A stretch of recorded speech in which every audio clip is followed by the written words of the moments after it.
Sponsorship with Living Podcariously or the Twisted 10 is not just about contracts or money. We like to form relationships with those who invest in our shows. Absolutely, I couldn't agree more. We only like representing companies or products that we can really get behind. We met Kyle and Bianca from Oak and Iron Photography at an event from another sponsor of ours and immediately bonded with them because, let's face it, they're just awesome people. Yeah, and if you came out to our Living Vicariously listener event, you may have seen them roaming around, taking some photos for us. They captured so much joy and emotion in those photos that night. It was amazing. Yes, it was. Now, Adam, I'm kind of a amateur photographer, so I can appreciate how difficult it really is to capture moments like that. They shoot events of any kind, weddings, lifestyle photos like maternity, couples, families, you name it. Not only do they capture moments that your grandmama will like, but they also put that Oak and Iron personal style and spin on what would normally be considered traditional photos. Oh yeah, that Ring of Fire shot from our event was awesome. Hell yeah. Their photos not only capture the raw emotions, but when looking at them later, you are transported back to that day they were taken. You'll see it on their website. They capture, quote, the real moments for the true at heart. Nice. Head on over to oakandironphoto.com to check out some of their work. Also, you can click the Contact Us button and get a quote of your own. Go and check out oakandironphoto.com and let Kyle and Bianca know you heard about them from us.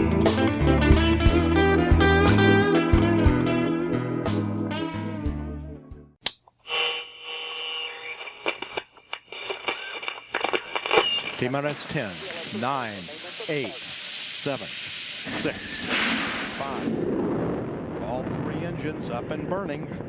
2, 1, 0, and liftoff. 5, 10, 3, 4. You're listening to The Twisted 10, bringing you original and unique host-created top 10 lists, recorded live in world-famous Cocoa Beach, Florida, with hosts Tach Van Sickle, Adam Poston, Jay Alvarez, and me, Andrea Joy.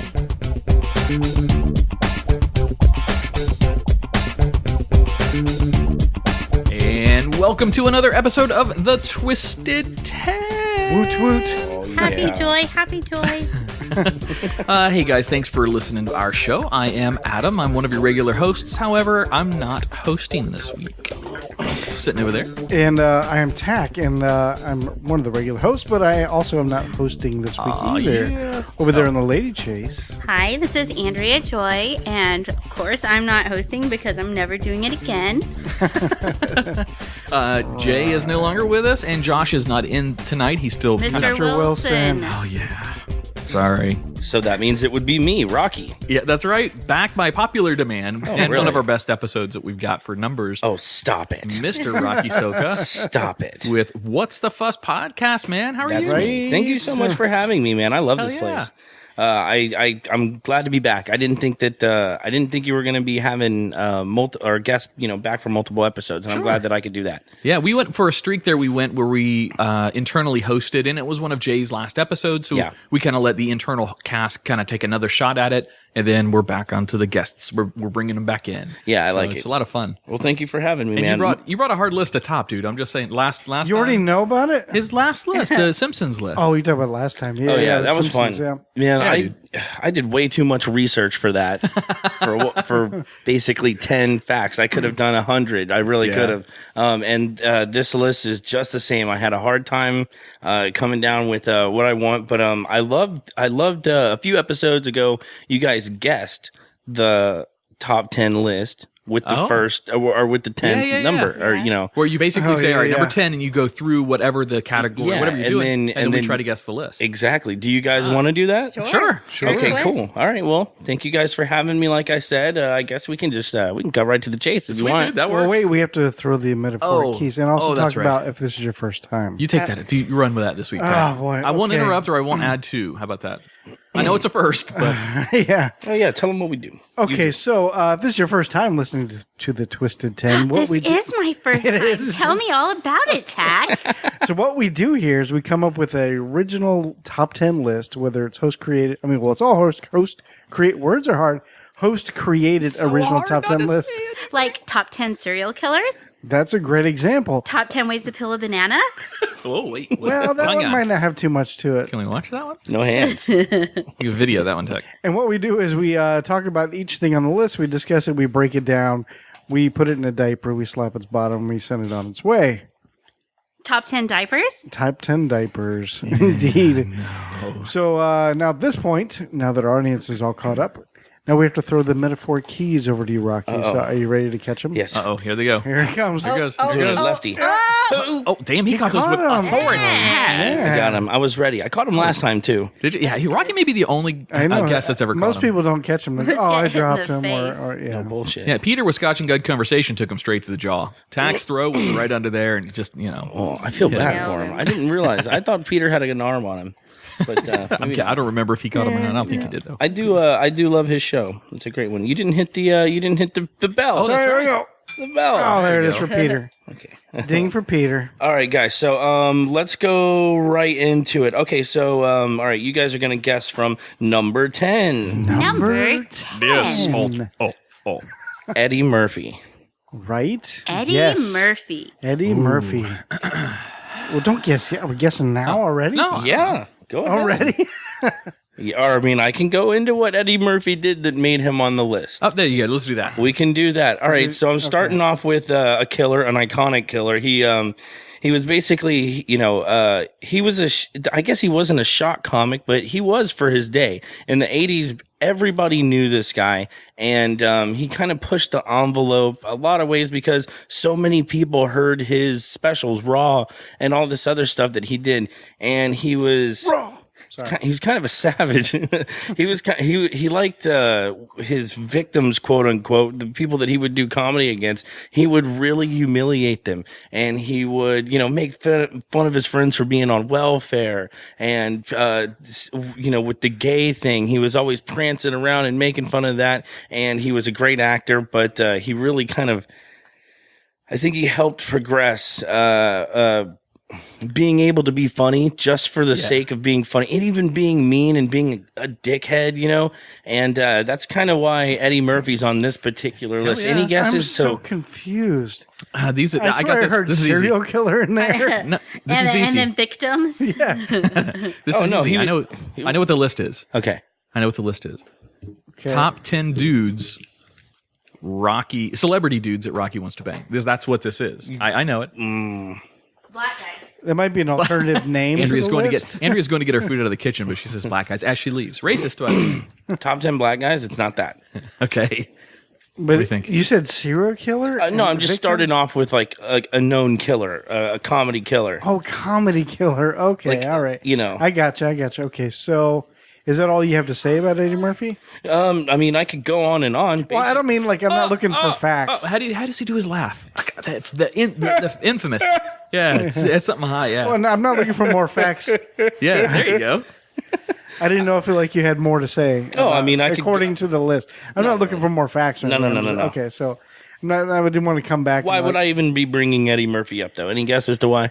The only thing I could think of is, does it have something to do with his transsexual thing? No. Okay. I'm not that brave. Basically, I'm just doing, and I'm not really doing a top 10 because it would be impossible on this subject. Just like when I did the Simpsons episode, there's no top 10 facts. I'm just doing 10 twisted comics. Nice. And kind of the reasons that I'm, bringing them up. And of course, you could go on and on with, all the other comics in the world, the Anthony Jeselnik's, the Patrice O'Neill's, the Paul Mooney, all these, comics that really push the envelope.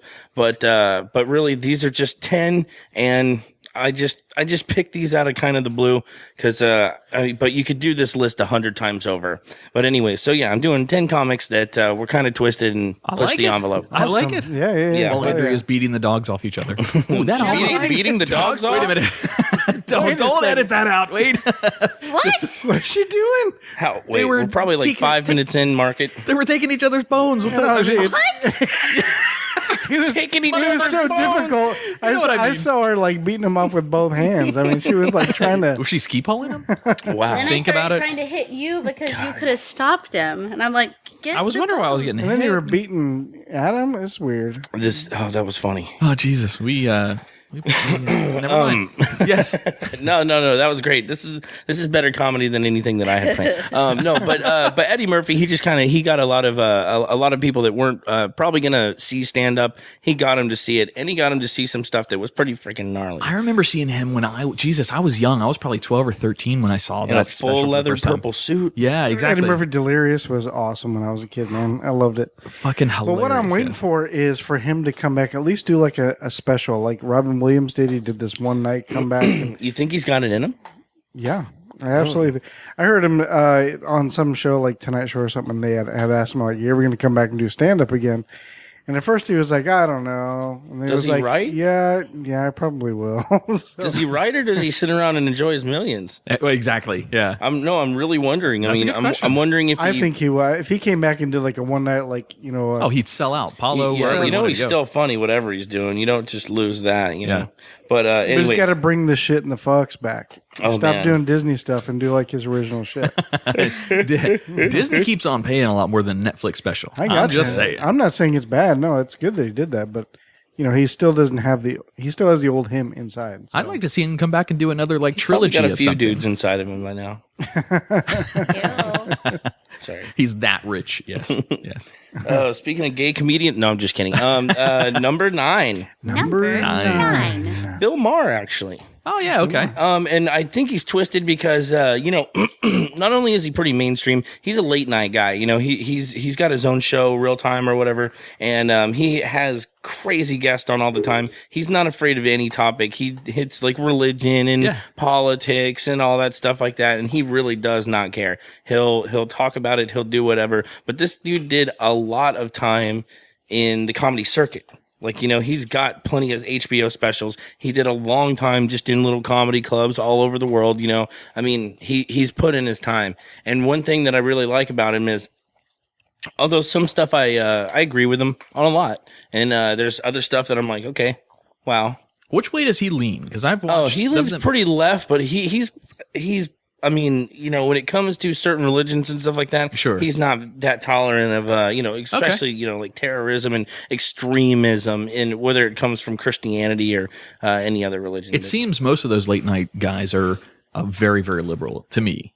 Yeah, there's not really a lot of right wing funny guys out there. I mean, I wonder how would work out. I mean, there's like right wing comedians online. There's like your Steven Crowders and what have you, out there. But Crowder's pretty funny. Yeah, I'll give it to him. He's But then pretty sometimes funny, I just like whatever he's talking about, he lands a little far from the mark as far as I'm concerned. Yeah, and I'm like, all right, I disagree. I see where you're going, but whatever. Yeah.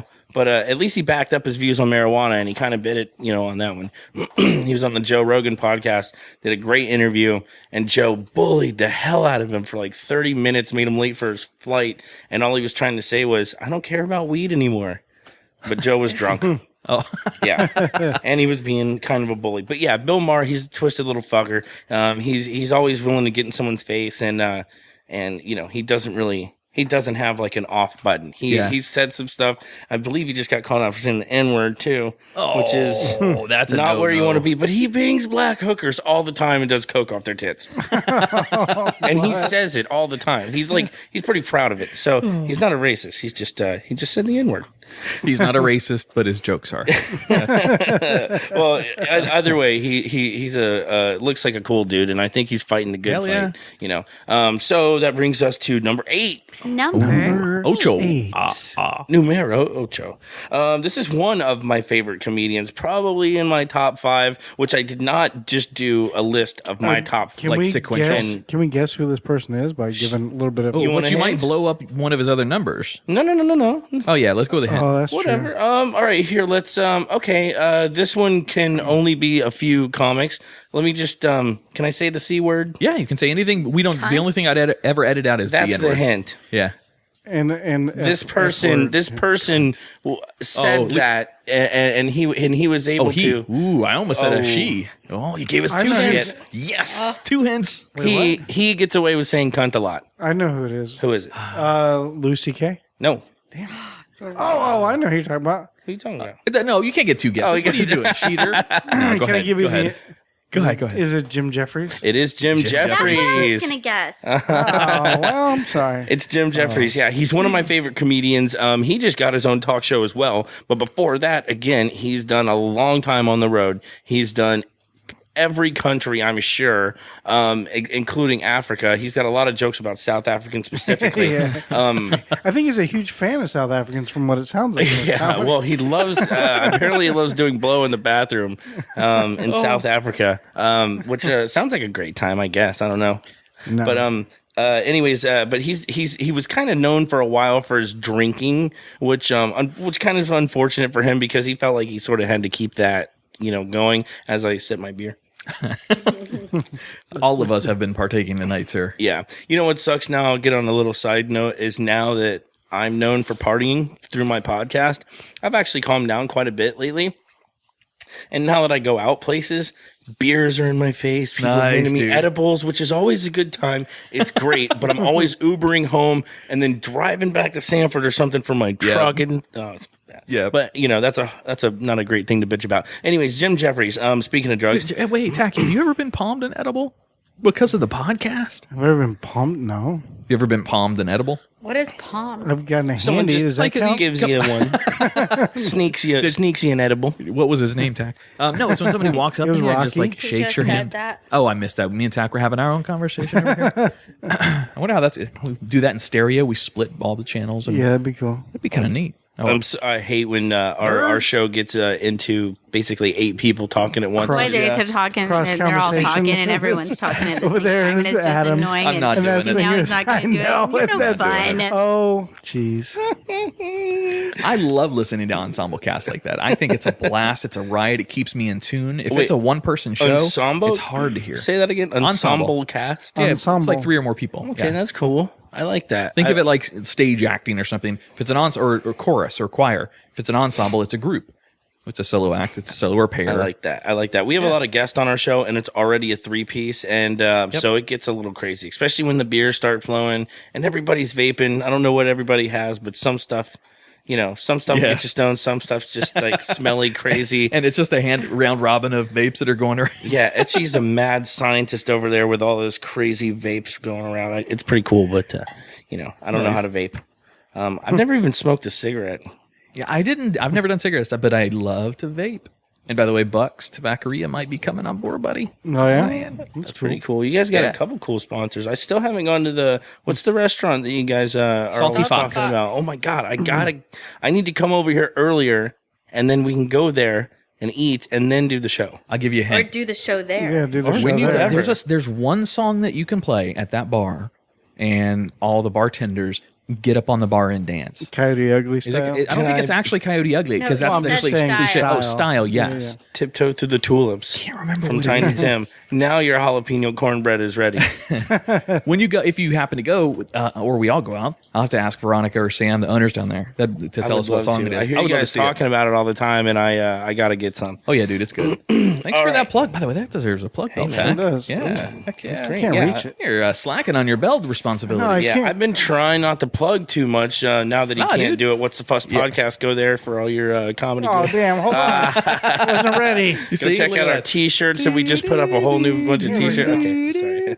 I just There wanted we to do go. that while he couldn't reach us. Get that in pftmedia.com. Sorry. you No, I'm joking. I do Now want I'm to. just fucking I'll with ask you at the end of the show, but I do want to ask you a little bit about PFT Media and see how that's going for you guys. Sure, so we'll sure, bring that up at sure. the end of the show. Whatever you want, man. Whatever you want. So yeah, Jim Jeffries, great guy. Love him. I think he deserves all his fame. He's a twisted motherfucker, obviously, because he's just not really afraid to hit up topics that most people like. He didn't mind being the anti-gun control or the gun control guy. Yeah, He didn't mind, and he knew he was going to lose a lot of people, especially his American fan base that he just tried so hard to attain. Yep. And now he's basically, going against something that a lot of people, fought and died for and really do believe in. Whether you believe in it or not, some people feel that way, and he took a serious risk with, losing a lot of fans, and he paid the price, and still he turned up on top. So good for him. Jim Jeffries, great guy. All right. Lucky number 7. Number 7. Number 7 is he's got to be in my top 3 comedians ever. I love this guy. He's one of the darkest in the world, and he guesses dark comedian. Dark Who's comedy. really Do you mean black? like he's black or? No, there's another black guy or two on this list, but not. Sorry. Who's the guy from the movie with Danger Rodney Field when he went back to high school? Andrew Rodney. Danger Rodney Field. Rodney Dangerfield. Jesus Christ. Rodney Field. That's fantastic. What does he say? Oh, no. Jack Daniels is catching up to me. Oh, I get no empathy. What does he say? Is that his word? No respect. Oh, yeah. I know, but Danger Rodney Field says. He sounds fine. Anyway, the guy on that movie with him, like going back to college or whatever it was, that the Back to professor school? that's screaming at him. Back to school? He always gets loud. That guy. Sam Kinison? Sam Kinison. Yeah. No, it's not Sam Kinison, although it's as dark as I could think. He could have made this list very easily. He could Bob be Saget? Bob Saget. That's a great guess. You know, Tom and Dan have him on occasionally, and that is some of the funniest fucking interview audio I have ever heard in my life. It is gold. A lot of people thought that his last special, he's got a new one coming out soon, Saget does. But his last one, when it, because I had not heard his comedy like that. I knew that he was dirty and he'd done some cheesy, what I thought, stuff in clubs that I'd seen on YouTube. Sure. I thought his comedy special was hilarious. After a while, I wore a hole through it, but at first, I seriously thought it was amazing, and it was in super poor taste, and I loved it. All right, anyways, so number 7. All right, anyways, dark comedy, Doug Stanhope. Yes, okay. Yeah, one of my I'm not all-time familiar favorite. with him. I don't You don't know Doug Stanhope? If I played anything of him right now, you would immediately recognize him. Okay. Yeah, that's weird because he's definitely. Here, I'll find the picture while Rocky's telling us a little bit. Sure. Doug Stanhope, he's one of the darkest comedians that there are out there. One thing that he's kind of famous for, a bit that he does, is where he actually assisted in the suicide of his mother, who had cancer, and she was done and she was ready to go, and he fed her a bunch of morphine that he had gotten. That's Doug Stanhope right there. Can't see him. But... That he had gotten, and basically helped in her suicide. Holy shit. Yeah, and it's a famous bit that he does, and it kind of talks about how his mom wanted to go, and basically she sat there with her basically Black Russians and swallowed 60 morphine tablets. Oh. Yeah, 30 would kill a horse, but she took them all, left none of them, left none for them to have fun. Every he has a joke and he goes every week or every month. Sorry, every year we could have popped a morphine and remembered mother, but no, she took them all. Yes. Yeah. So, and then he goes, and this is how I know God exists, because 4 days later, she bought me a pachinko machine from a Sky Mail with her credit card. How could she have done that if God didn't exist? Meaning he used her credit card after she died to buy a pachinko machine drunk on a plane. Nuh-uh. Yeah. No, she did it from heaven. Andrea will take the You religious sold side. the hell out of that, and you had me fooled. She looked me dead in my eyes. She's like, "Nah, I thought she was gonna." It's true. But yeah, that guy's crazy. He attacks Scientology. He attacks religion, politics, all that stuff. He is one of my favorite comics, like I said, and definitely, he's definitely twisted. That's for sure. Yeah, agreed. He's got a pretty crazy world perspective, and I absolutely love him. The world's a better place with him in it. Nice. All right, and what's our time looking like? Because this is number 6, which will be. You guys do like a little break, right? Yeah. After number 6, after you're done with that, you're fine. And there are no time. We have to stay under an hour and a half total of that's actual produced time. So that's really about an hour and 45 minutes, which I can chop down if I need to. Okay, cool. So you have plenty of time. All right. We're only 23 minutes into this segment. Okay. So, yeah, well, there we go. Then we're kind of on time. Yeah. All easily. right. Well, yeah, I rehearsed like a speech, and I'm not even joking. And I even left time for free talk, like we've done. Nice. I listened to like probably over the last month 8 episodes, and I'm like, okay, that's enough banter. On to the next one. Rocky is done doing some homework and research. I know. You don't have to try so hard here. I got yelled at last time that I did your show because I was under the influence. They didn't like that. They didn't like my slurring speech. Who yelled at you? Sorry, guys. Andrea Joy. Great. Left a scathing review on iTunes, but your guys? Yeah, I kept saying and it's something that I was doing earlier in my podcasting and whatever. Whatever. I've tried working on it. I catch all those too. I must have been drunk when I was editing. Well, I do it. I deserve it because I need to work on it, just like I just said. But yeah, I try to stop, but Doesn't always happen. You don't have you don't have something that's noticeable. Like some people will use the word like for I just did over and over and over and over. Well, when I'm you'll drunk, recognize that. When I'm drunk, my listeners know and they let me know. So I stayed straight all day today. I'm a little tired from the drive, but I'm in good spirits. All I've had is a cookie. All I've had, and not a special cookie. It was a holiday cookie. Yeah, Christmas cookie. A Christmas. It's or a Christmas. Halloween party cookie, something like that. What did we plug? Halloween. Halloween and Christmas? Yeah. Well, they get half a bell each, so one bell total. We did a Halloween shirt. Go check it out on Every whatsthefuzzpodcast.com. time Really? Okay. What's on it? It's me, Etchy, and Bill as zombies, and we're kind of in this graveyard. Yeah, I've seen it. It's It's a awesome. super cool thing, and we actually made a hoodie too, and basically we're gonna put it out Let's there. make a That's Christmas cool. one. We should. So Let's get a trailer and some pink flamingos and be sitting out in like bathing suits because it's Christmas Well, in who Florida. did your artwork? Rye the designer at gmail.com is that's his basically his website, but it's my friend Rye, and he does all of my stuff. He did the What's the Fuss logo with the it's fucking awesome. It's complex. I like it. I it's like it pretty a lot. insane, and I didn't know that it was that we're gonna be doing this for years and 100 episodes and stuff like that. I had no idea this was just something Yeah. I was doing, just an offshoot, and trying to get it done, and it ended up working, and it was a really cool little thing. But Rye does all my stuff, and if you want to. If you need any designs or whatever, I know you guys do your own stuff, but if you like the design and want to hook him up, check him out. He's one of my best Most of friends. all the artwork is done by Tach. Nice. Almost everything. Yeah. We did have a little bit of help on the finalizing of the girl inside the logo, Kim Kennedy, for our other show for Living Podcariously. But other than that, that's about everything Tach. Well, Rye also manages my Facebook groups. He does my email, my website. Also, David Lawler from Low Tide Vibes. He does my website as well. You can there you give go. him a Damn, plug. Tach's not on top of the plug bell. No. Another plug is like, what did we talk about? I wasn't listening. And that's all I'll do. Okay, all right. So number 6. Number 6. Number 6. This is another one of my all-time favorite comics, and he's a crazy, twisted, dark guy. And let's see if you guys can guess this one too. He's known later in life for his roast. Okay. For being a really good roaster. Oh, it's That would be Is it the bald beef guy? cow.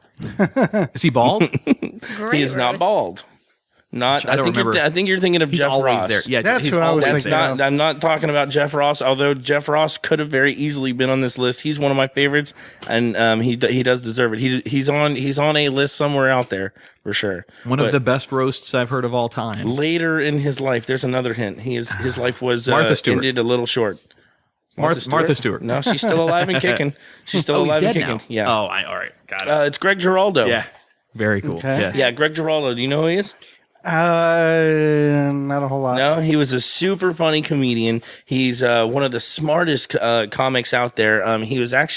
He went to Yale and he was a lawyer at one point and stopped being a lawyer to pursue his stand-up comedy career and still kind of lawyered on the side. Ironically, it was a little weird, but that's Greg Giraldo right there. And he died of an overdose. Actually, he had he battled with sobriety, drinking, and all kinds of substance abuse. Unfortunately, it happens. And although he left behind a wife and some kids, he did a lot for the stand-up community. Specifically, just saying unbelievably out there shit that made the comedy censors, specifically on Comedy Central, they had to question their own lines. They're like, okay, he didn't say a bad word, but can you say that phrase? He just had some hard zingers that went straight to the core. It's okay, Bob. Just air it after 10 p.m. We're all right. Yeah, his roast of Flavor Flav specifically was it was brutal. He said that Flavor Flav looked like Idi Amin after a 3-day crack binge on the sun. Nice. Oh my God. Yeah. And he got really, really mad at Larry the Cable Guy, and basically screamed out in the middle of his roast, "Why are you so popular?" Wasn't even a joke or a punchline. He was just really angry. But unfortunately, yeah, he left pretty early. I think it was in the early 2000s, sometime maybe 2006. I hate that I'm getting that wrong because I love Greg Giraldo. Yeah. But I missed. I didn't bring my notepad. I only brought my phone notes. We can work some movie magic. I can insert somebody saying 2000. Actually, you have it right behind you. Am I looking for his? Yeah. But Greg Giraldo, yeah, he was a lawyer, and he stopped lawyering. He stopped practicing law to basically just be a comedian. And he was an amazing roaster. He he went on Comedy Central on a bunch of different roasts, and he was known for being basically a hard hitter. And also, they would put him on first a lot of times, knowing that everybody else would have to like really fucking bring. Like you didn't That's want. a good point. Nobody wanted to. There were headlining comics that did not want to follow Greg Giraldo because he was just nasty. Yeah. Just September nasty. 29th, 2010. That is when Greg Giraldo unfortunately passed. But he did do a lot for the comedy Age of community 44. and, yeah, Young great man. guy. Damn, he was young. Yeah. Well, he battled with addiction and he lost to that disease. But yeah, he's a great guy, and I think he was a really twisted fuck. He didn't care who he offended, and he would eyeball people. He would like right into their eyeball and tell them the worst thing about him, and then just be like, it's going to be that type of roast, so bring it, motherfuckers. So yeah, Yes. that's the first half of my top 10. That's a great Nice. top 10. This top 10 list, Tack, is making me, man, I can't believe I got all those T's right in it. This top 10 list top for 10 the first time, Tack. You did a great job. You have a voice like buttered sex. Just should have rolled with it. I don't know why I Buttered stopped. sex. No, but this is making me want to go do research after the show. This is one of those that I want to go now watch Yeah. everything I can on YouTube Oh, or yeah, wherever. Is my please. nickname research? Yeah, that was kind of. Yeah. Yeah, you know what? This was a really fun list to do. I did a lot less going through like the other one because this I knew right away that this could go on and on and on. Don't kill myself. And then I had all my friends that knew what was going on criticizing the hell out of the list. So what I had to do was do my list in not in my list of favorites, but how I thought I could keep the flow. Sure. Yeah, going, that's a good point. Who I wanted to end and open with and do, the same. So, But basically, what you just made is a comedian's set list, but Yeah. of comedians. yeah, That's what you made. Absolutely. You got to save your good ender, but you want to start with, something strong. Good. Yeah, good strong. There Yeah, we I have go. to say I'm a little judgy over here too. I'm hoping that you say one of my favorites on this list. Uh-oh. So we'll find out. We will find out after the break. Tack Idiots, number 3. Teaser. Baby. All right, we'll be right back.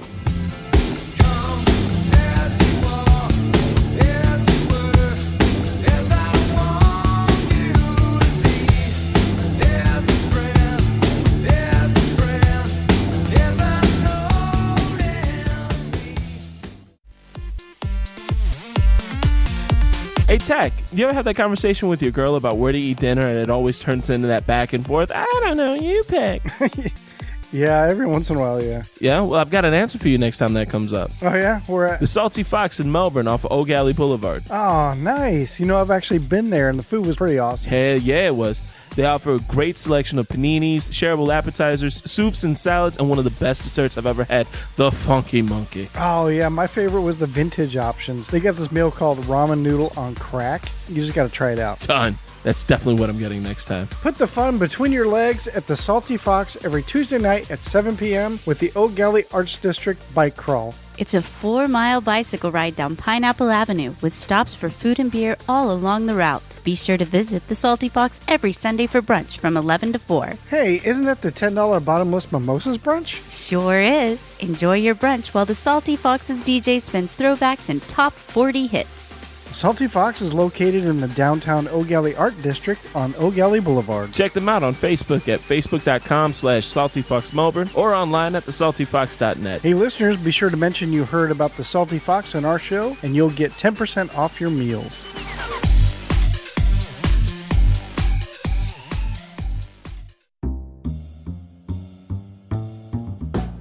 Village Idiot Pub. You locals know about it. You guys from out of town have to check them out. Village Idiot Pub is now a proud sponsor with Living Podcariously and the Twisted 10 podcasts. It's more than just about commercials, though. The cast here will be taking our show on the road to Village Idiot to record some episodes as well as hold events. They have over 30 beers on tap, including ciders and Hefeweizen, my favorite, as well as hundreds of bottle choices. Adam, you forgot my favorite, all the delicious wine.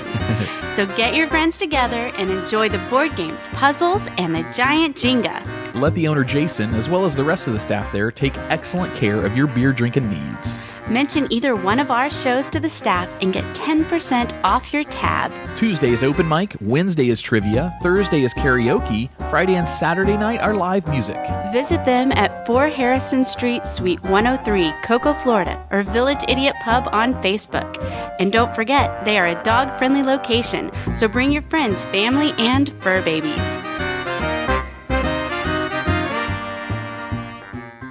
Ladies and gentlemen, can I please have your attention? And I need all of you to stop what you're doing and listen. And I want my favorite DJ to give everybody the word. Who's on the turntables tonight, my son? Baddest DJ on 2 turntables. DJ Gil Lugo. The skill is extraordinary. Throw the switch and let us begin. Hey, it's Adam. If you enjoy the hosts or the content of The Twisted 10, be sure to check out our other show. It's called Living Podcariously. While The Twisted 10 may get crass and explicit occasionally, it holds no water to Living Podcariously. We do get a little bit more rough and raw on that show. We have a lot of fun producing it and have had some awesome guests. And as always, thanks for listening.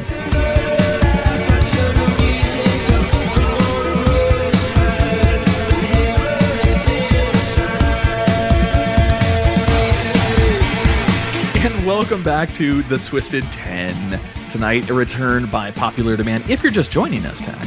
Yes.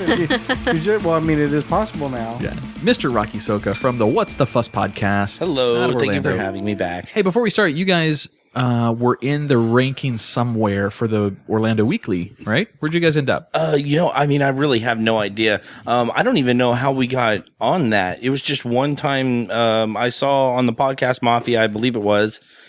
There you go. Someone posted The nominations? basically just like a screenshot or something. Cool. And then I saw that I was on there. And then I saw that some people were, they kept sending me stuff like the screenshot of their email. Hey, I voted for you. Hey, I voted for you. Dude, that's awesome. And we came far from winning. Tom and Dan are always going to dominate that competition. Well, yeah, but We know even, that. we didn't deserve it. We're not the best. I really don't think we're the best show in Orlando. I mean, there's a lot of great shows there, and I think that we're among the best, which is great. But, I wouldn't want to take the reins from a lot of those guys so early. I don't think it's well deserved. Sure. Because I really think that they've worked for it. And, it'll probably be a couple years before we get that title, if we ever do. Kind of makes it And that's harder fine for with me to congratulate him, Tach. He's not taking it. He's like, no.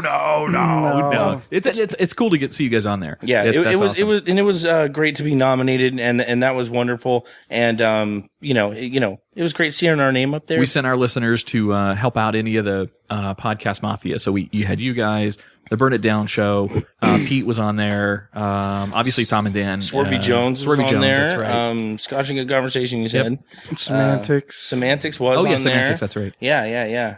There was a few other ones, right? I forget everybody. But yeah, For our listeners that don't know what that is, the Podcast Mafia is a Facebook group, basically, but it's comprised of podcasts throughout Central Florida for the most part. So from Tampa all the way over here in Cocoa Beach area, and then we've got a few shows that are out of the state, but they're still part of the Mafia. So they're still part of that group. But it's a cool group to go check out other shows at. There's a list on there too, so you can see all the shows. Yeah, we were actually lucky enough to get an article in Orlando Weekly when they did this podcast thing, and they featured Tom and Dan mainly, and then they had a few other shows. They had Swervy Jones, myself, Oh No Radio Show, and a few other ones or whatever. But right after the Tom and Dan interview, went straight into a What's the Fuss interview. That's awesome. And it was the coolest to see basically our names on the same page. We were totally not worthy at the time. I don't even understand how that happened, but it was cool. What I've learned with podcasting, the production value across most of the shows that I listen to, which is all of ours,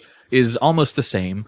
The levels are, everybody has the same style of comedy. So basically what it comes down to is who the listener can more associate with, the hosts and the co-hosts and how they run their shows. That's really the big difference. So individual taste is why all you guys are doing so well. You can appeal to a lot. Our listeners are they're a wacky bunch, and I contest that they are funnier than us. On the What's the Fuss Facebook group, WTFP group, if you're interested, it's a bunch of sick fuckers. Oh yeah, I'm on there. Some people it's just great conversation, and some people are there just to have a good time. And there's we do questions and shirt giveaways and all this other stuff like that, and they're cool. And then some people there are just straight up out of their minds, and it is the funnest thing ever to watch. And I'm so glad that we have our awesome listeners. Fucking Tach got me the other day while I was at work or connected to work. Tach posted in one of our other friends' podcasts. They're called the page is Bookface.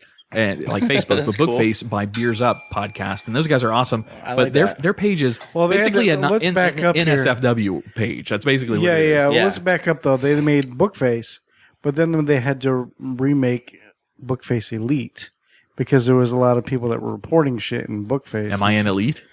You should be if you're not. I think I saw that video you posted, that was Elite. I wouldn't post it in Bookface because once you're in Elite.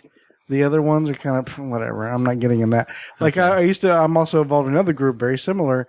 It's called Sick Puppies, but then they had to make sicker puppies. So now when you see people posting sick puppies, you're like, whatever. Sickest I'm in sicker puppies. Same with the BDM group, and then it went on to Utopia, and then it went on to, I'm sure it's evolved now. Oh yeah, it continues to do the that. Video. You want to describe the video? So I'm watching that. So I'm scrolling through. I'm working technically. I'm connected to work, waiting for scripts or waiting for something to happen. It's my excuse. And I'm scrolling through Facebook, and I scroll across a video that Tach shared. I'm like, oh, cool. What's this? And it's a girl that starts to take her top off. I'm like, I really shouldn't be watching this, but I can claim I just left that page open. And that's easy. It's Facebook. It's, mostly harmless. It got right to the point where she's about ready to show everything, and then right to gay porn. Oh my God! It wasn't just gay porn. It was a gay orgy. It's about as raunchy as it could possibly get. Not that there's anything wrong with 15 gay. Dudes. There's nothing wrong with gay porn, but it's exactly the opposite of what I was watching. So like, what the? Well, it's funny because awesome. because the chick taking her top off is about maybe 7 seconds. But there's about a full minute of like 15 dudes. And he watched every second. I actually did watch the entire thing. Because it's like, it's like a train wreck. You're just like, I'm interested, but I'm not interested. I think the funniest, I just want to see it. Is there a girl really in there somewhere? Should I leave? No. I should leave you guys alone. Don't. That's why you were trying to get me to go upstairs. There's a real life version of doing that, and I think it originated years ago before you could do all this stuff on the internet, before everybody was so involved in it. And I think it was Tom from Tom and Dan's younger brother that started this. Yes. Basically, you go to Spencer Gifts and you get yourself those dick cards. It's the playing cards. Yeah, it's playing cards with male dancers on it, but they're nude models, naked guys with their dick, their boners all pointed weird directions, and they're like stuffing it down and doing all this weird stuff with it. I can make you a deck like that of me for Christmas. What do you think? So the best thing, the prank is basically your friend leaves his wallet somewhere around, and you slide the card into his wallet. So when he opens it in public, he just sees a dude with a boner. And hilarity ensues. Let me see your wallet, Tang. Yeah, the worst thing that could happen is you try to pay with it. Tom has got story after story of this working. Yep. And I can't. Every time it makes me laugh. So if you can pull that off, you're a legend, and send it over to me, because I'd love to see it in action. All right, we ready to get back to the list? Yeah, let's do it. I am ready. You guys want to recap? Yes, sir. Please. Give us 10 through 6. All right, 10 through 6. 10 was the iconic Eddie Murphy. I can't do it.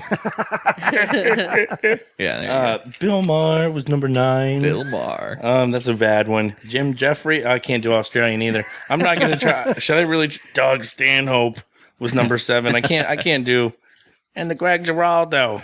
That's pretty good. That was number 6. Okay, so good. Yeah, that was my best impression. I should not have done that. I'm gonna listen back to that tomorrow and cry. He'll edit it to make it funnier. Okay. I don't think you can make me funnier. I suck.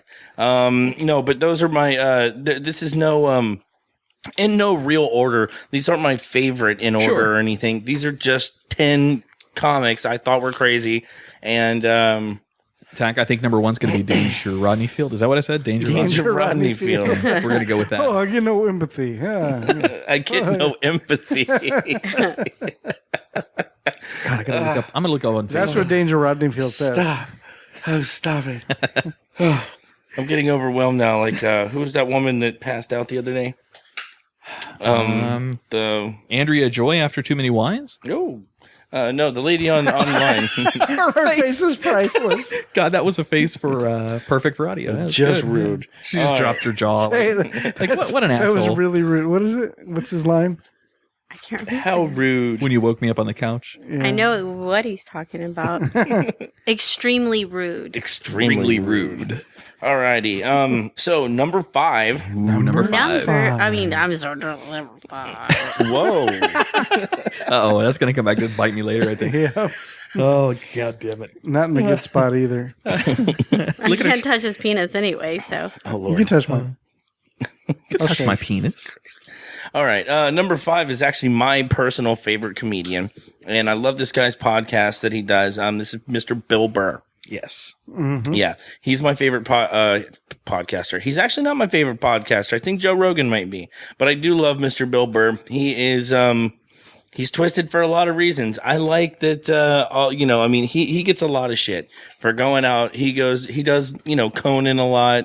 He's done Kimmel. He's done a lot of these shows, and he's got some out there views on feminism and this and that and whatever. And he's never really afraid. He always, if a crowd goes silent on him, he fully just sits there and takes it and he goes, what are you going to do? Like he just stands there behind, behind whatever he said. He'll just own it. One of his most iconic moments was when he faced a crowd in Philadelphia, and he's not a huge Philly fan. He's a big sports guy. He's from Boston, and I don't know why that's important, but anyways, he went up to this crowd in Philadelphia, and he railed on them. He read them the riot act for an hour. He didn't tell any jokes. He just said, fuck you, your teams are horrible, I hate you guys, I hope you all over drink tonight and crash your cars on the way home, and da-da-da-da-da, and he does not stop for close to an hour, the better part of an hour.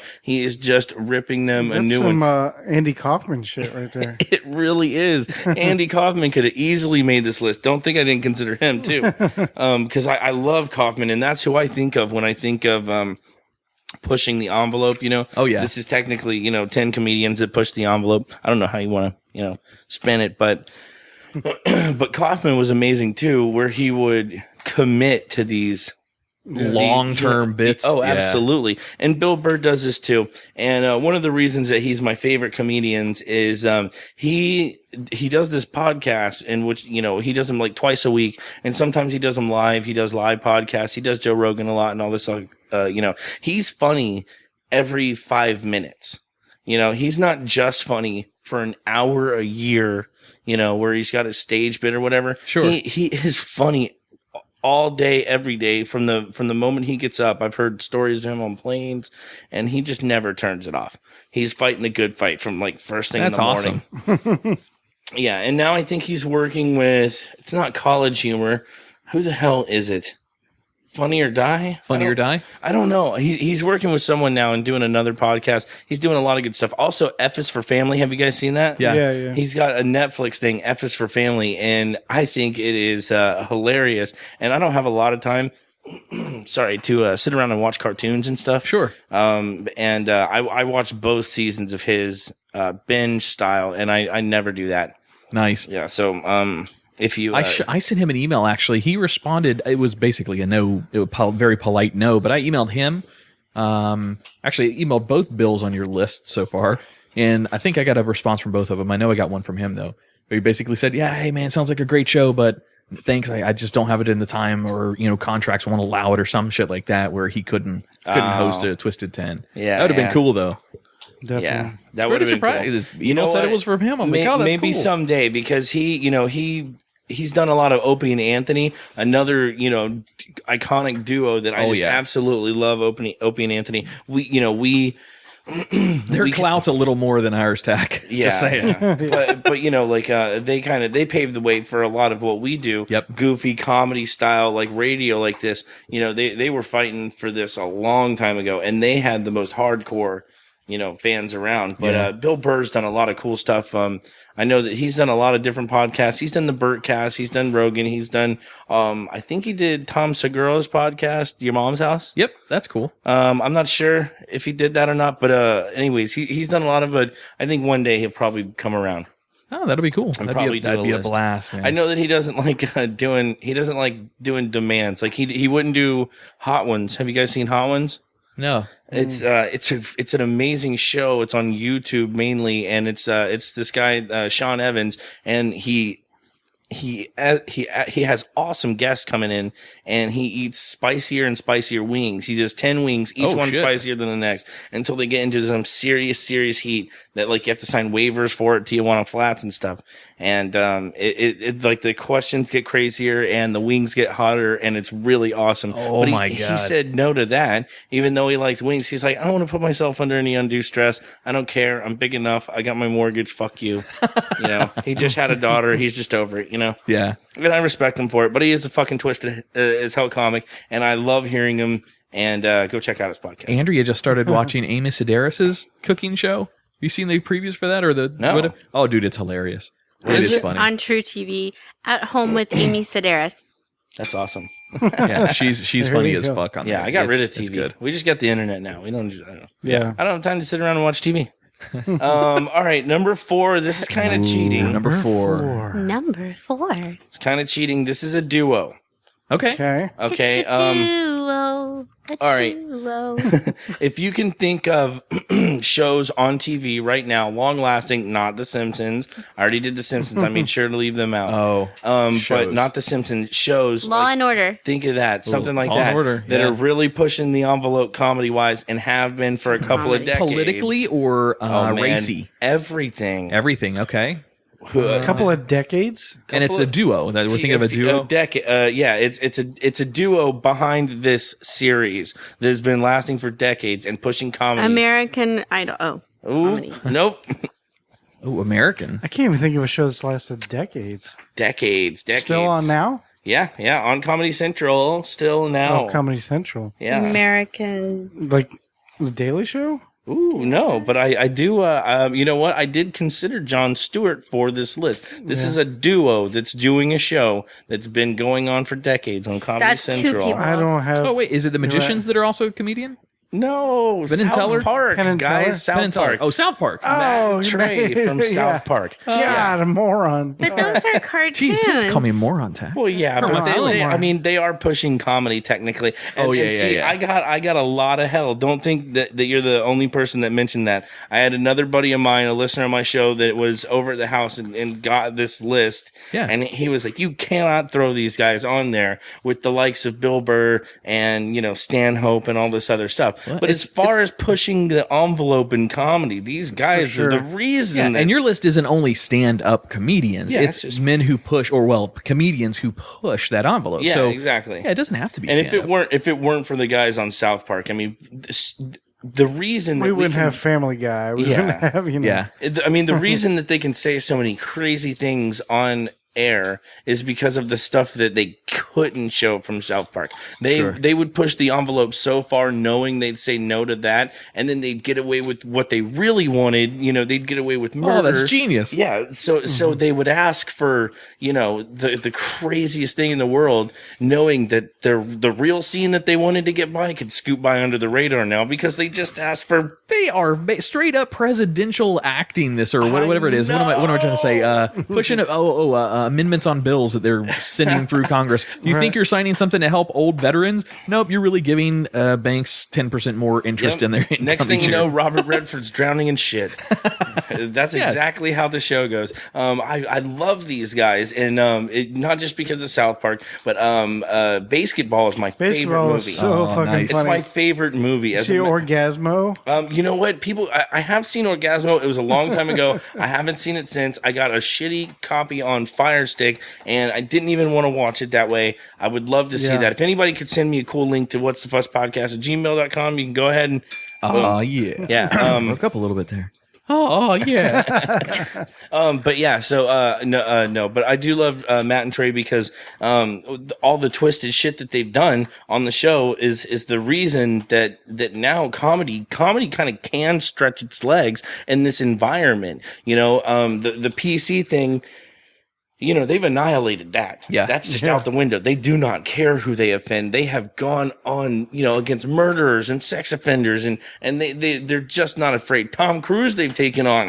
Scientology. Yes, Mr. Scientology himself. Did you watch the documentary on them about how they do the show? Wow, I was floored. Right? I loved it. Holy shit, that was so good. And believe it or not, in the history of South Park, they've only scrapped, well, in America, they've only scrapped there. They've only not been able to, they only haven't done one show on time. Really? And that was due to a power outage. And other shows like, all right. Well, did you, first of all, before you go on, did you see the documentary? Did you guys? No, I didn't watch the documentary. No. Oh man, it was great. Oh, well, what it is like, these guys produce the show weekly when it's on.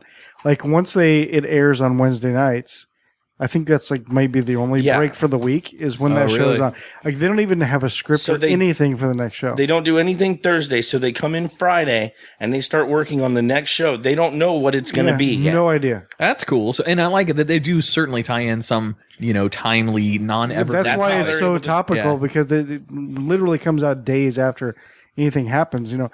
And like they were even talking about like when a new season's about to approach, they'll catch promos, you know, all new South Park on Wednesday, and they're like, we don't even have a fucking show yet, and the promos are out. We have like 4 days, and we have no show. And everybody know. And here's the thing. And when have they never not delivered? They're putting this is going to be the greatest season ever. They don't even have one show, like you said. And still, what happened? What did they do? They knocked it out of the park every fucking again. week, man. They knocked it out kill of the park themselves again. for the whole season, and then once the season's over, they rest. They really do, and That's they're crazy. Absolutely insane. And so again, basketball is one of the movies that I don't know if you guys do this, but at the end of the night when I'm done, I turn my phone off and I'm ready to go to bed. I'll put on a movie just kind of as background noise because I can't just turn the lights off and my brain shuts off. I can't do that. I use earbuds. Since being in the desert, I always go to sleep with earbuds in. It's weird. See, I need something kind of going on. I've got to have a little bit of time to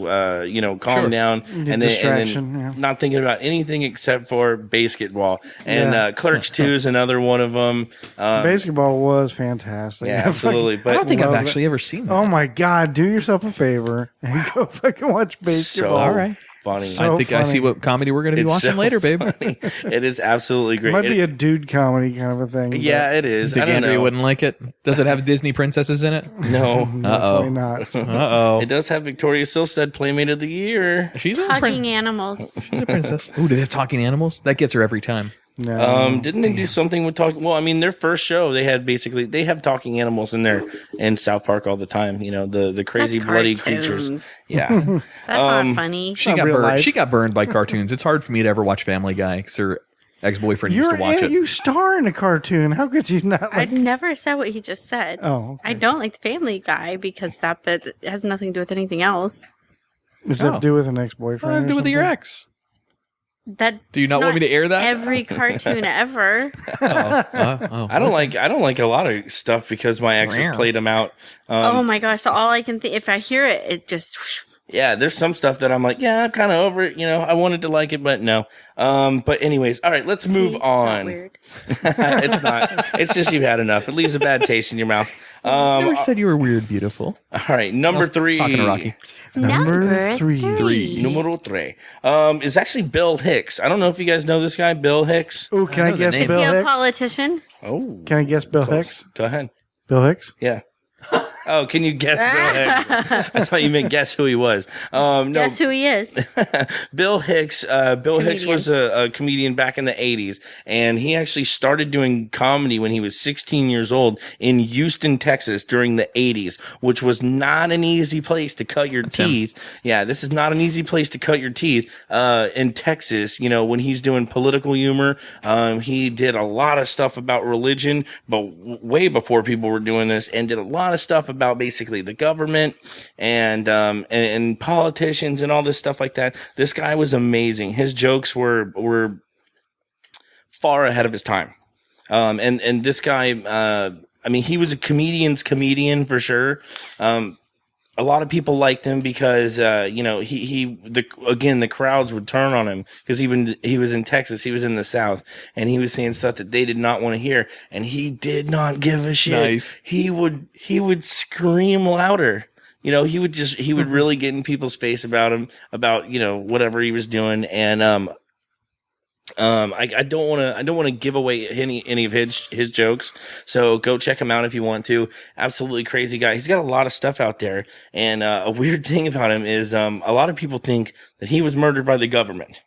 He wasn't. I mean, my brother seriously thinks it. My brother seriously believes it because although this guy smoked for years and years and years on stage, like constantly chain smoking, he developed pancreatic cancer and in like less than 2 years died. Pancreatic cancer does take you quick though. I know, that's for sure. I know, but a lot of people thought that the government just like took him down for all the stuff he was saying. But Bill Hicks, absolutely amazing guy. God, there's another one. I'm gonna go watch all the YouTube videos I can find on. Yeah, man. Well, yeah. Bill Hicks, he basically, like I said, developed cancer early and died at 44. But you know, he was an everyday smoker. But you know, that all being said, that is our second comedian on this list that has died at the age of 44. Really, Greg Giraldo died at 44 as well. I thought you said 46. 44. Wow. Okay. I'll go back a couple if you want me to check. It's in my history. Yeah, a lot of people think the government tried to silence him, and bless you. But a lot of people think the government tried to silence him. The jury's still out. Either way, he was a crazy, amazing performer, and I really like this stuff. And he's my brother's probably favorite comedian, and he's just an old school guy who told it like it was, and it could have costed him his life. Is your brother really into conspiracies and stuff? Sometimes. Does he believe the earth is flat? No, I don't think he believes the earth is flat. Is he salivating like every other conspiracy nut out there over these JFK files that are about to drop? I don't know. I haven't talked to him about that. I know that he did go to school, although he is a stone cold atheist, or he says he's a Buddhist. He did go to school and he studied the Quran, the Bible, the Old Testament, and another religion. Big theology student. Yeah, studied all of this, and he thinks every ounce of it is horseshit. Wow. That's why. I was he built up his arsenal. I was like, why'd you spend all mom's money on this college degree that you think is horseshit? You could have just read it. He didn't do anything with it. He does something else. I can't wait for this. So Trump was trying to release all those files to declassify. I thought they were already declassified. No, there's still 200,000 documents that are not been declassified yet. And the tombstone date for the declassification came up. It's been so many years. So the Freedom of Information Act, I think, is what mandates those to be released. Well, the CIA and FBI both have requested President Trump give them 6 more months on the documentation after 70 years or 60 years What's or however. What's going to happen in 6 months? So I don't know. But he still has said, according to Trump, he's still going to release it, mostly unredacted. They said the only parts that they will have redacted are anyone still living now. But they won't have any mention of them in any of the documentation. Did you see the guys post that picture from Hysteria 51? Here's a picture of one of the documents. It's fun to research JFK and everything's just blacked out, except like maybe 2 words in the whole document. I did see that. I saw a few different ones and people were putting their own words in there. Like one of them was like the only words in there were like taxation is theft. Or like they'll put in their own little mantra.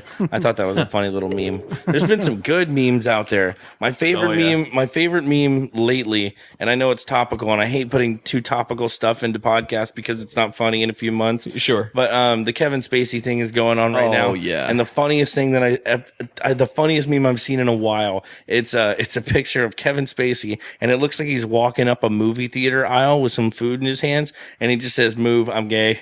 Yeah. Nice. I thought it was hilarious. All right, anyways, on to number 2. So number 2. Number 2. Okay, I haven't heard my guy yet. Your guy. Remember, I said I have a comedian that I hope is on your list. We have 2 guys left, and they're both pretty old school.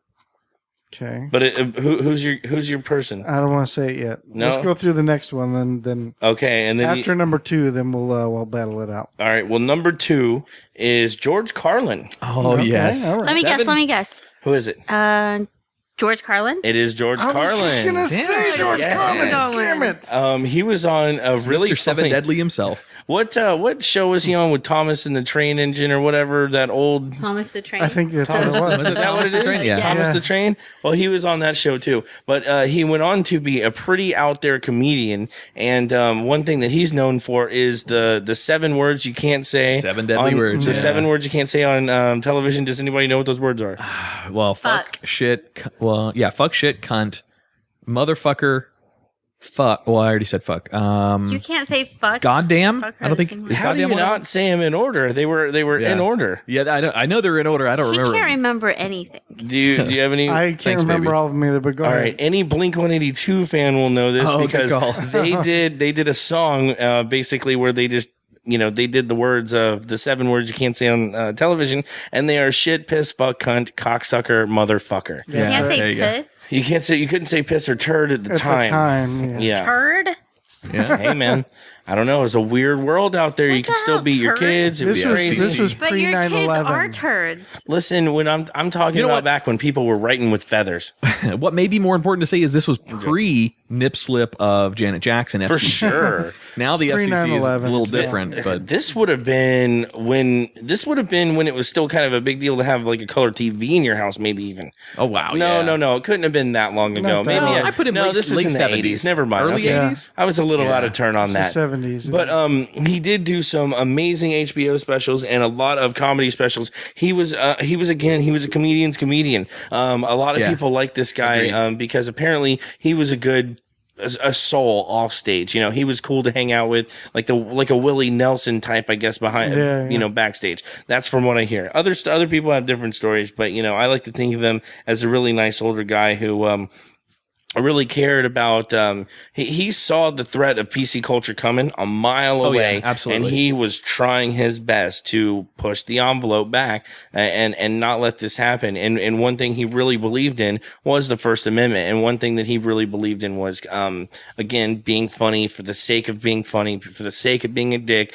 Nothing's off the table. You can joke about this because that's what we're doing. We're joking. George Carlin is one of the most quotable men, irrelevant of comedian or not, one of the most quotable men in the world. Really? He's got more quotes out there that people reshare and publish because it's in his writing, it's in his bits that he Yeah, does. yeah. And they're often very politically driven or very economically driven or what have you. But they're fantastic. Just do yourself a favor. Do a search. Man, that came out all drunk. Do yourself a favor. No, do a search. Oh, she's still keeping that grudge. Man, I'm sorry. my arms are getting tired from holding all these grudges. Do that search, Never. George Carlin quotes, and just spend a good 20 minutes because there's so many of them. They're 20 great. minutes of them. Oh, dude. You they're can't tell me what to do. Well, My he's got body, my choice. he was one of my favorites to when I was doing this list. He was one of my favorites to revisit and stuff because I knew that. I mean, he was on the original list that I did of like 30 or something like that, and they were just a bunch of comics that I thought were weird and just kind of that I thought were kind of important to talk about now. And when I went through the George Carlin stuff, it really brought me back because that's some of the first comedy I ever heard. The nostalgia kicks in hard. So Yeah. that's what I thought you had to do was offend. That's what I thought we were doing. I thought we were bridging the gaps, and he was not afraid to do that. And then, as other types of comedy became popular, I was like, no, this is the good stuff, guys. We already know what works. Don't, let's not go back in time. But anyways, I think he was ahead of his time. I really like what he did. And I definitely thought he was a weird guy. Yeah, for sure. Yes. Hell yeah. All All right, so okay, we only have one left. This is the last one. You want to take a guess at it, Tax? See if you guess it. Oh, do you want to say that now? Oh yeah, number one. Nah. I don't know if no, I don't want to take guess. Oh, come on! You can't build it up and then drop us like that. Anticlimactic. Come on, buddy. Well, who's your guy? We don't have to go into this. Who is your guy? We can talk about him too. We can say number one again if it makes you feel better. Okay. All right. I was hoping to hear Mitch Hedberg. Oh, you know what? Mitch was definitely on the original list. I loved him, but I figured It was a different kind of envelope he was pushing. Yeah. Well, and also, unfortunately, even though he was on Comedy Central, and I think he did an HBO thing. I don't know if I'm not. I may be talking out of turn. Oh, I would have loved if he would have lived to get into the podcasting. Same with Greg Giraldo. I would have loved to hear him on different podcasts and stuff like that. But Hedberg, he's awesome. He's one of my all-time favorites. Can you find out how old he was when he passed away? Mitch Hedberg? Yeah, he was young. He was definitely younger than 44. I don't think he was 40. Yeah. I don't think he was. I think he was late 30s. 30 at the most. Or, well, no. Late 30s. Probably about 30s at the most. 36, 37. I meant 30s at the most. What kind of pissed me off too is that I was living in Jacksonville at the time. And I saw that me and my buddy were huge, Mitch Hedberg fans. And we're like, holy shit, he's coming to fucking Jacksonville, dude. We're going in April. Fuck yeah. And then all of a sudden, a couple months go by, and I was like, well, let me look up these tickets. And then I was like, what the fuck happened? Like, where's the show? And I was like, oh, he just that's how you found away. out? That's how 37.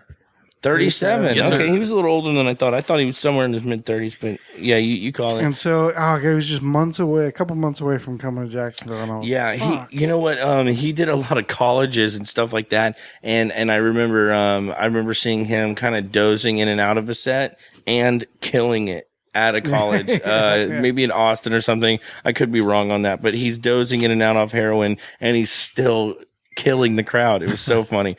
But yeah, so my number one. Ooh, number one. Sorry, it's not Mitch Hedberg. Said number one. Well, but we said we'd say it again because Tach felt he spoiled the number one.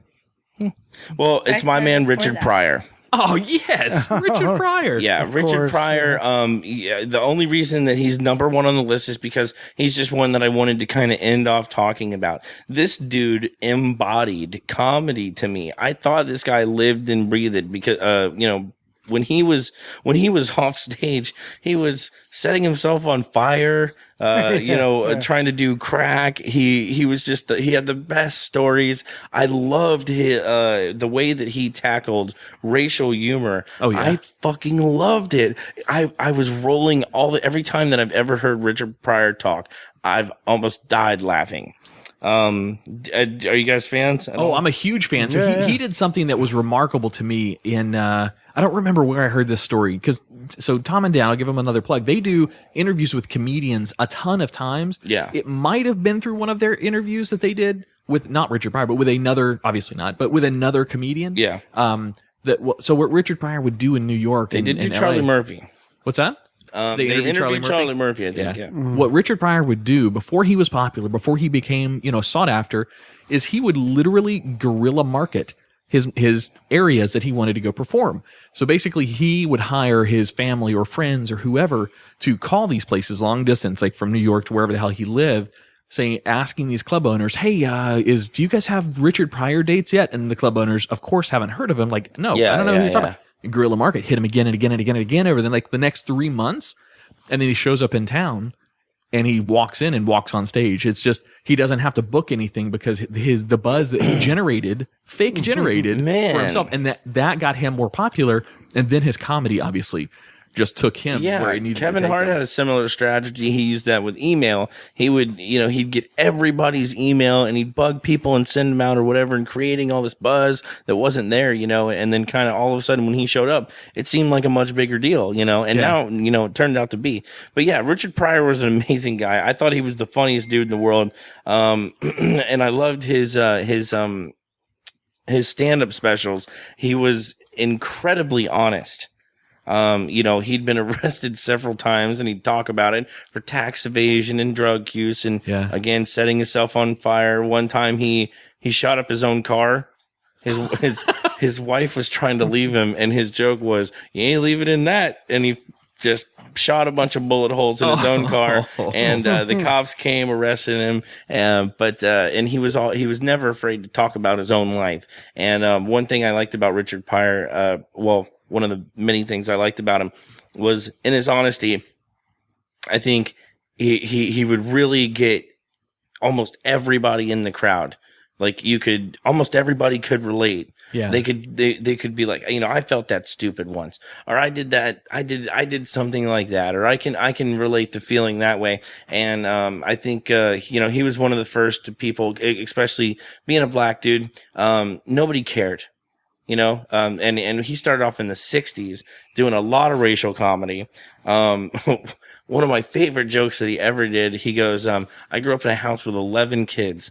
No parents, just kids. Damn. And I loved it. It was such a funny thing. He was such a young man, but that's my number one. That's a great number one. Yeah, twisted comic. Yeah, that's for sure number one. I really liked him, and I just thought he deserved number one on the list. Yeah, I'll agree with that. That's a great fucking list. Thank you so much, guys. That's a really good list.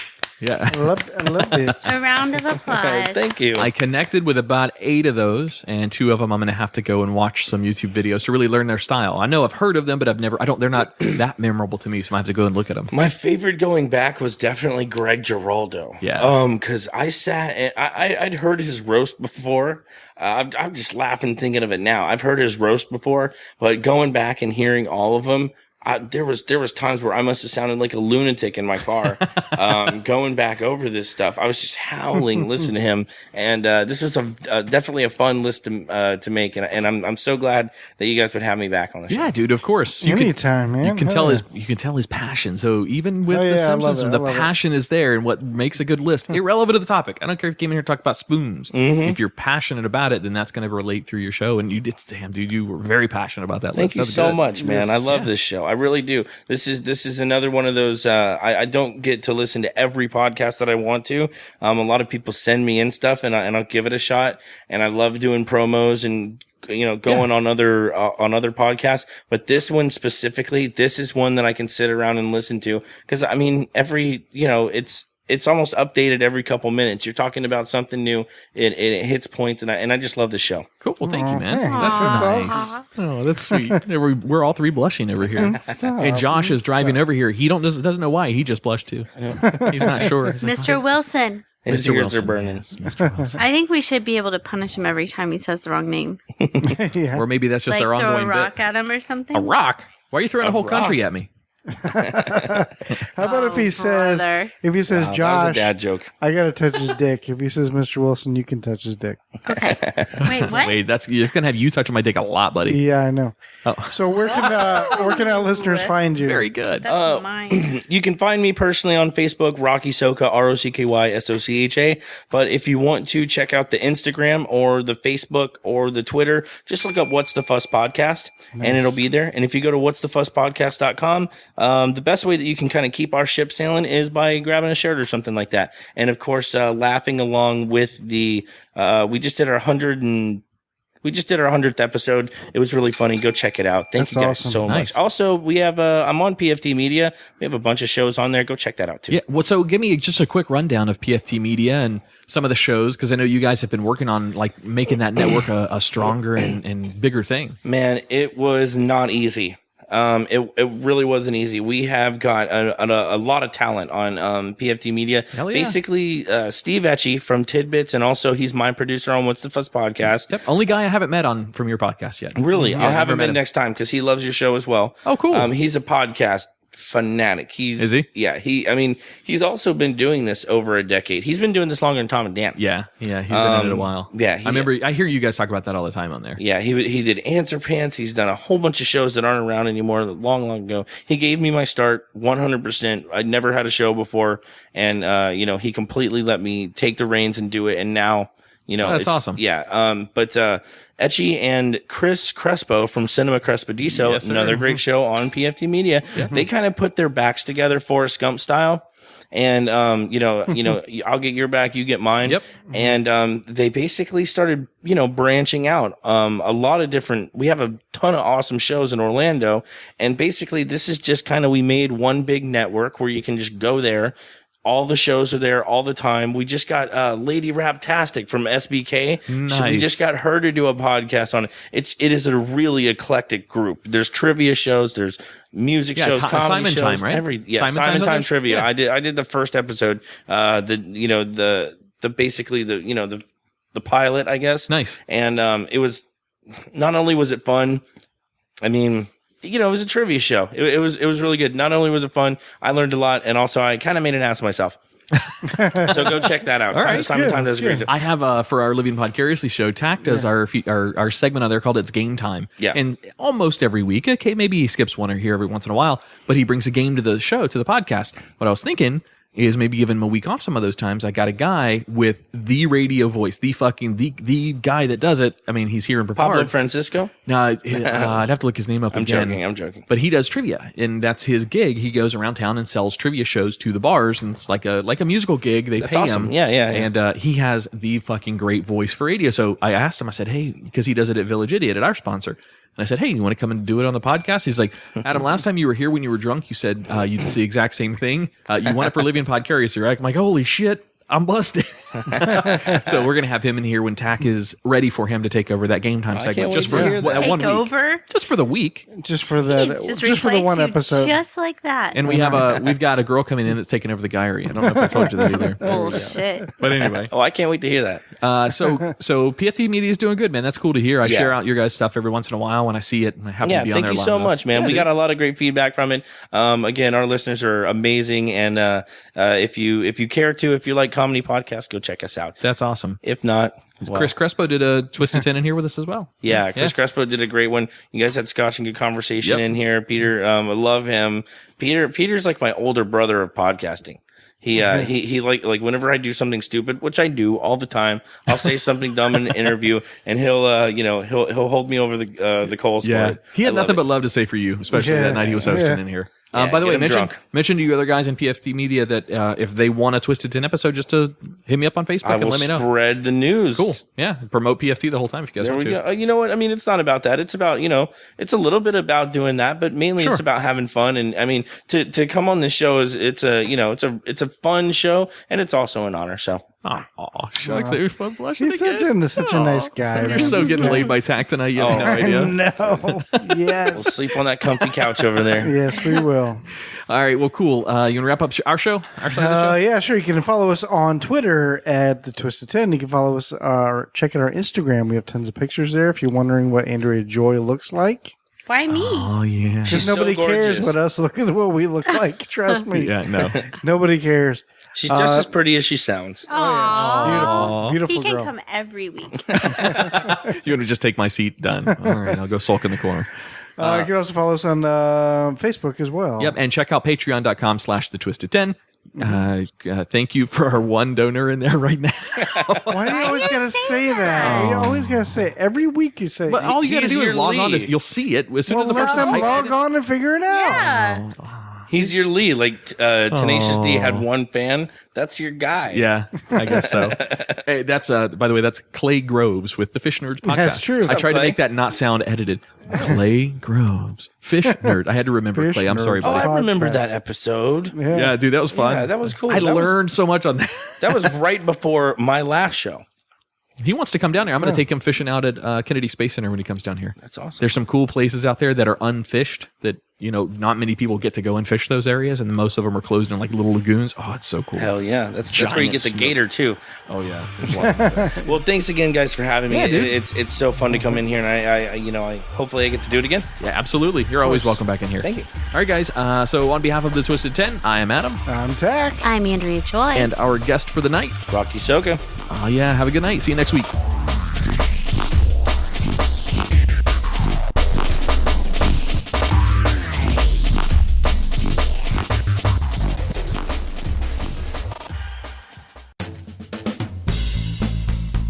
Hey, remember we had that listener event? Yeah. Our first ever listener event from Living Podcarously. Yeah, 7/7/7, July 7th. Giant success. In fact, we just gave Keith with the Children's Hunger Project his money from that event that we raised. Indeed, we did. Hey, what was that beer that was donated for the event? That was from Bug Nutty Brewery. That was called the Nutty Idiot. It was a medium-bodied lager.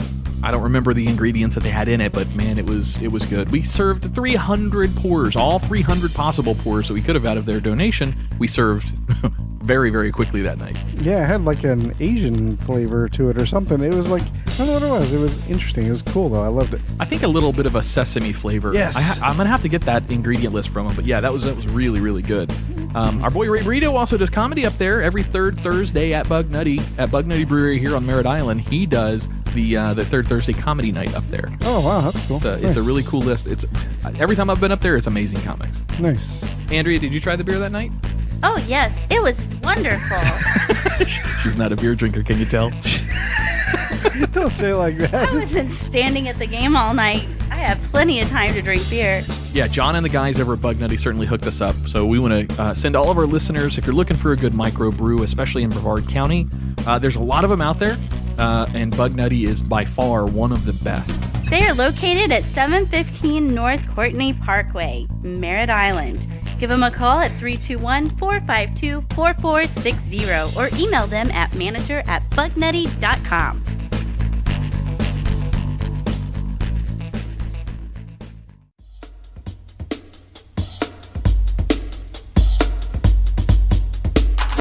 So hey, let's take a minute here to say a little something about. Remember our Dan Cummins Day? We had him on both Living Pod Curiously and the Twisted Tin. Well, when he was in studio. When we had him here in studio. Yeah. Of Oh, course. yeah, jet lag day. Jet lag That's day right. for That's when Andrea. she got back from Italy. That's right. Right.